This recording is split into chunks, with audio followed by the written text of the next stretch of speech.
po si Attorney A. Erwin Bautista ng US Visa Question and Answer or US Visa Q&A for short. Ang atin pong topic for today ay, by the way, maraming salamat po sa inyong mga panonood at pag-share ng ating video at pag-subscribe at pag-like, At sana ay makatulong ito, mga information na ito sa inyo at sa inyong mga kakilala at mga kaibigan. Tayo po ay napapakinggan at napapanood sa radiofilam.com at sa Flash TV. Ngayon, ang topic natin, wag naman po sana mangyari sa inyo na mga tourist, sa mga tourist, na mga kababayan natin. Meron po dyan dahil sa dalas ng punta rito, napagkakamalan na mag-i-immigrate na dahil kakapasya lang ng 6 na buwan, aalis lang ng 1 buwan, babalik na naman, o kaya yung iba naman 3 buwan lang, tapos after a month or 2 months babalik na naman. So nangyayari po yung iba na pagdududahan na ay mag-i-immigrate ito kasi balik ng balik yung iba naman, for whatever reason, ay hindi payagan na makapasok. Meron akong client na nag-consult sa akin, nag-post siya sa kanyang Instagram na, pupunta ako dyan, magaling ako magtato, baka lahat kayo gusto magpatato, let me know at tatatoan ko kayo. So, kung bakit nakita naman yon ng US Immigration sa Port of Entry, pinagkamalan na nag-aalok ka pala ng trabaho, so gusto mo maghanap buhay dito sa Amerika, ikaw ay hindi pwedeng maghanap buhay habang ikaw ay turista. Yung iba naman, may mga kabataan na taga-Hawaii, nasa Hawaii, nung nasita sila na immigration, sabi sa kanila, paano kayo nakakasuporta dito sa inyong paglalakbay? Nagtatrabaho kami sa gabi doon sa aming mga computers. Nako, bawal din po yan.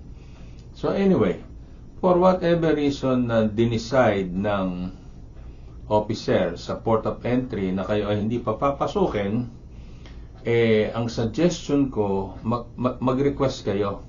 Pwede baka mo i-withdraw ko na lang yung application ko for admission. Bakit? Kasi ang withdrawal of application for admission ay walang kaakibat na 5-year bar. So, hindi natin alam kung mai-issuehan pa kayo ng tourist visa pagkatapos kayong ma-airport to airport or ma-cancel yung visa nyo.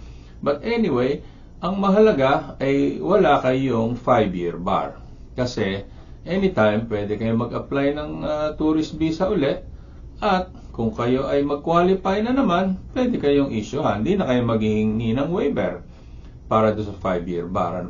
This is allowed by law, itong withdrawal of application for admission.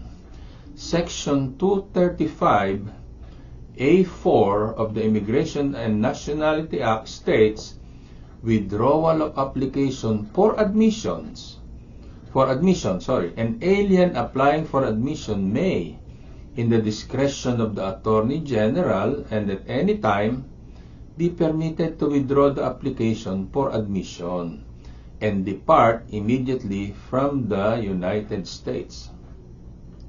So, an alien, whether immigrant or non-immigrant, upon arrival at the airport or any port of entry, is knocking on the door of the United States and applying for admission.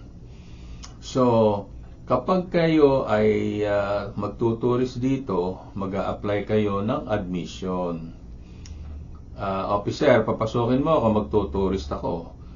Kaso sabi ng officer, duda ako sa intention mo. Dahil sa mga nakita kong mga posting mo dyan sa Instagram. So ngayon, ang decision ko, i-cancel ko yung visa mo at hindi kita papasukin at isasakay na kita sa susunod na flight pabalik sa country of origin mo. So ngayon, ikaw dapat, nakapag-design ni officer, sabihin mo sa officer, pwede ba i-withdraw ko na lang yung application ko for admission?